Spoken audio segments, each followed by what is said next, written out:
Donald Trump, Presiden Amerika saat ini, pernah berupaya melakukan pembelian Greenland di periode pertamanya. Namun hal tersebut belum terlaksana. Tapi setelah dilantik untuk kedua kalinya, Donald Trump kembali berambisi supaya Greenland bisa dibeli. Kira-kira apa maksud dibalik motifnya tersebut? Apa kira-kira impact-nya untuk Indonesia, terutama untuk investasi kita? Bisa tidak terjadi invasi? Yuk kita cari tahu. Greenland yang merupakan pulau terbesar di dunia, melebihi Papua dan Kalimantan.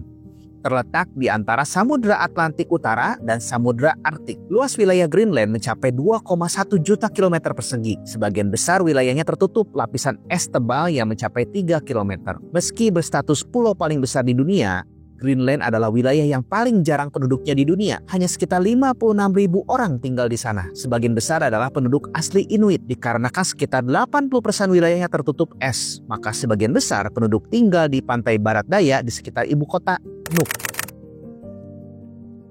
Walau secara geografis terletak di Amerika Utara, Greenland dikuasai oleh Denmark yang terpisah hampir 3.000 km selama sekitar 300 tahun. Pulau ini diperintah sebagai koloni hingga pertengahan abad ke-20. Selama sebagian besar periode tersebut, Greenland tetap terisolasi dan miskin. Pada 1953, Greenland menjadi bagian dari kerajaan Denmark dan penduduk Greenland menjadi warga negara Denmark. Tahun 1979, Denmark memberikan hak pemerintahan mandiri kepada Greenland. Tahun 2008, masyarakat Greenland mendukung undang-undang otonomi yang mendorong pemerintah Denmark mendelegasikan kekuasaan ke pemerintahan daerah Greenland. Berdasarkan struktur baru yang berlaku pada 21 Juni 2009, Greenland memegang kekuasaan atas polisi, sistem peradilan, hukum, aktivitas sumber daya mineral, penerbangan, pemeriksaan imigran, perbatasan, lingkungan kerja, pengawasan, dan regulasi keuangan. Sedangkan pemerintah Denmark mengatur hubungan luar negeri dan pertahanan dan kebijakan moneter nasional Greenland. Perekonomiannya sebagian besar bergantung pada perikanan,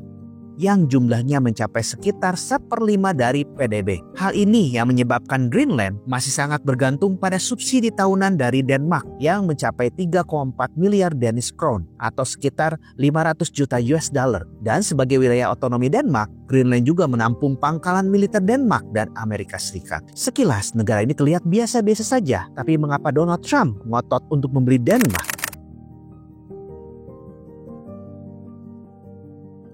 Pada tahun 2008, Survei Geologi Amerika Serikat melakukan penilaian sumber daya sirkum Arktik yang berfokus pada semua wilayah di utara lingkaran Arktik. Diperkirakan dari 3 cekungan utama di sekitar Greenland menyimpan hingga 52 miliar BOE sumber daya minyak dan gas potensial. Meskipun hanya perkiraan, namun hal ini jelas menunjukkan potensi sumber daya minyak dan gas Greenland yang sangat besar. Secara keseluruhan, Arktik diperkirakan mengandung 412 miliar barel minyak mentah, sekitar 13% dari cadangan minyak dunia yang belum ditemukan, dan 30% dari cadangan gas alam dunia yang belum ditemukan. Tambang Tanbris di ujung selatan Greenland memiliki endapan biji eudialit yang besar, kaya akan unsur-unsur tanah jarang. Unsur-unsur tanah jarang inilah yang paling krusial dan diperebutkan oleh negara-negara di dunia. Dan diperkirakan Greenland memiliki cadangan tanah jarang terbesar ke-8 di dunia, yaitu sekitar 1,5 juta ton. Tidak hanya di sana, Greenland juga memiliki potensi sumber daya yang tinggi lainnya, yaitu grafit. Grafit digunakan untuk pensil, pelumas, dan yang paling krusial adalah untuk bahan baku baterai, industri pertahanan, penerbangan, dan nuklir.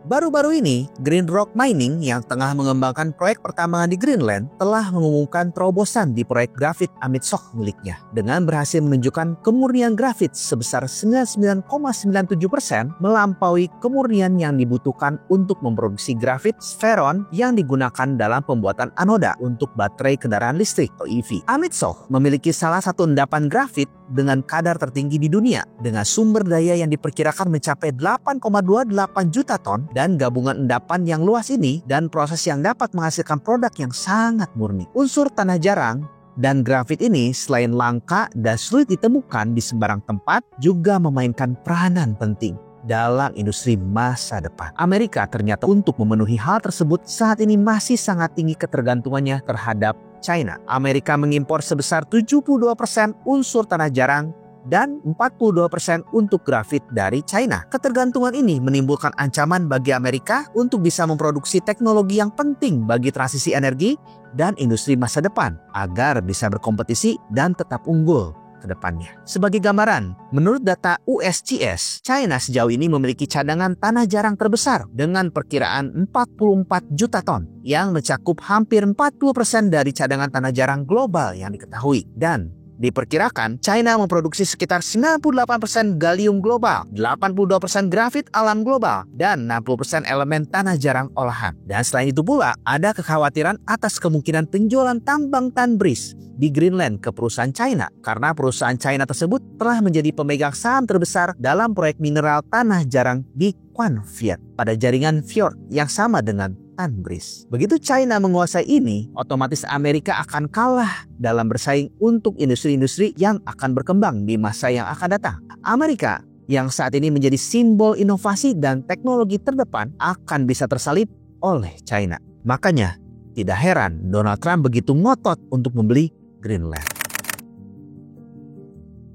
Seiring dengan pemanasan global, es di Arktik terus mencair yang membuka jalur pelayaran baru melalui Kutub Utara. Rute ini berpotensi menjadi jalur perdagangan yang lebih efisien karena mempersingkat jarak tempuh antara Asia dan Eropa atau Amerika Utara dibandingkan rute tradisional melalui terusan Suez atau Panama. Sebagai gambaran, untuk rute tradisional yang biasa adalah kapal-kapal yang ingin mengirim dari Asia ke Eropa, kapal ini harus melalui terusan Suez. Kapal-kapal yang ingin mengirim dari Asia ke Amerika Utara bagian timur, kapal ini harus melalui terusan Panama. Sedangkan rute yang baru, yaitu melalui Arktik, kapal ini akan langsung melalui Kutub Utara, melewati perairan Greenland, memberikan jalur yang lebih pendek dan langsung. Rute baru ini tidak hanya menghemat jarak, tapi juga menghemat waktu perjalanan dan bahan bakar secara signifikan, serta mengurangi ketergantungan pada rute tradisional yang rawan konflik atau pembajakan. Greenland, dengan posisi strategisnya di Arktik, akan jadi titik transit dan pengawasan penting untuk jalur perdagangan baru ini. Pelabuhan-pelabuhan di Greenland bisa menjadi hubungan logistik utama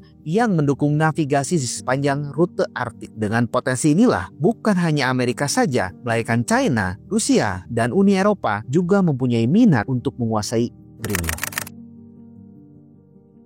Sudah sejak lama Amerika punya kepentingan keamanan di Greenland. Setelah tentara Nazi menduduki daratan Denmark selama Perang Dunia II, Amerika menginvasi Greenland, mendirikan stasiun militer dan radio di seluruh wilayah tersebut. Biarpun perang usai, pasukan Amerika tetap berada di Greenland. Pangkalan luar angkasa Pitufik yang sebelumnya dikenal sebagai Pangkalan Udara Thule dioperasikan oleh Amerika sejak saat itu. Pada 1951, Amerika Serikat menandatangani perjanjian pertahanan dengan Denmark. Perjanjian itu memberikan Amerika peran penting dalam pertahanan wilayah tersebut, termasuk hak untuk membangun dan memelihara pangkalan militer. Menurut Mark Jacobson, seorang profesor di Royal Danish Defense College, jika Rusia mengirim rudal ke Amerika Serikat, rute terpendek untuk meluncurkan senjata nuklir adalah melalui Kutub Utara dan Greenland. Dan itulah mengapa pangkalan luar angkasa Pitufik sangat penting dalam pertahanan Amerika. Menurut sebuah makalah Institut Arktik, China dan Rusia telah mulai membangun kemampuan militer di wilayah Arktik dalam beberapa tahun terakhir. Hal inilah yang membuat akhirnya Amerika semakin panas dan lebih agresif untuk mengembangkan pengaruhnya di Arktik guna melawan para pesaingnya. Selama lebih dari 1 abad, sejumlah presiden Amerika Serikat telah mencoba menguasai Greenland. Pada 1867, setelah membeli Alaska dari Rusia, Menteri Luar Negeri Amerika, William H. Seward, memimpin negosiasi untuk membeli Greenland dari Denmark, tetapi gagal mencapai kesepakatan apapun. Pada 1946, Amerika menawarkan untuk membayar 100 juta US dollar atau setara dengan 1,2 miliar US dollar saat ini untuk mengendalikan Greenland dengan dalih bahwa wilayah tersebut penting bagi keamanan nasional. Namun, pemerintah Denmark menolaknya. Trump juga mencoba membeli Greenland selama masa jabatan pertamanya. Baik Denmark maupun pemerintah Greenland menolak proposal tahun 2019 dengan mengatakan Greenland tidak dijual. Greenland memiliki sejarah panjang di bawah kekuasaan Denmark, dimulai dari era kolonial hingga meraih otonomi pada 1979. Meski demikian, banyak warga Greenland merasa hubungan ini masih belum menciptakan keadilan penuh. Subsidi tahunan sebesar 500 juta euro dari Denmark menjadi pengingat ketergantungan ekonomi yang masih kuat. Perjuangan untuk kemerdekaan Greenland semakin relevan dengan penemuan cadangan mineral besar di wilayah tersebut yang meningkatkan nilai strategisnya. Namun, pengelolaan sumber daya ini sering kali dipertanyakan karena sebagian besar keuntungannya tidak langsung dirasakan oleh masyarakat lokal. Sejarah juga mencatat beberapa kebijakan kontroversial Denmark terhadap Greenland, termasuk kampanye kontrasepsi paksa pada abad ke-20 yang menimbulkan trauma historis. Pertimbangan ini menjadi salah satu alasan utama dorongan untuk merdeka. Bahkan akhir-akhir ini Perdana Menteri Greenland, Knut Egede, menyatakan aspirasi Greenland untuk meraih kemerdekaan semakin kuat dalam beberapa tahun terakhir. Terutama usai munculnya laporan tentang penyalahgunaan kolonial oleh Denmark terhadap populasi Inuit yang mayoritas tinggal di Greenland. Namun, EGD menegaskan hal itu tidak berarti Greenland akan memutuskan seluruh hubungan kerja sama dan relasi dengan Denmark. Ia juga mencatat bahwa secara geografis, Greenland adalah bagian dari benua Amerika Utara dan menjadi wilayah yang dipandang Amerika Serikat sebagai bagian dari kepentingan strategisnya. EGD mengungkapkan keterbukaannya untuk berdialog dengan Trump tentang apa yang bisa dikerjasamakan. Belajar dari sejarah, Amerika pernah melakukan hubungan politik dengan cara model asosiasi bebas dengan beberapa wilayah di Pasifik, khususnya negara Federasi Mikronesia, Kepulauan Marshall, Republik Palau. Perjanjian ini memungkinkan warga negara tersebut untuk tinggal dan bekerja secara legal di Amerika Serikat tanpa visa. Mereka juga berhak mendapatkan layanan sosial dan kesehatan. Sebagai imbalannya, Amerika Serikat mendapatkan akses tunggal dan sejumlah besar kekuatan militer dan hak veto atas pulau-pulau tersebut. Model ini memungkinkan Amerika mempertahankan pengaruh strategisnya di wilayah tersebut, sambil memberikan tingkat otonomi yang signifikan kepada penduduk lokal. Kalau cara halus ini tidak mempan, bukan tidak mungkin ada cara lain yang bisa dilakukan oleh Trump, yaitu melakukan perang dagang untuk menekan Denmark agar menjual Greenland.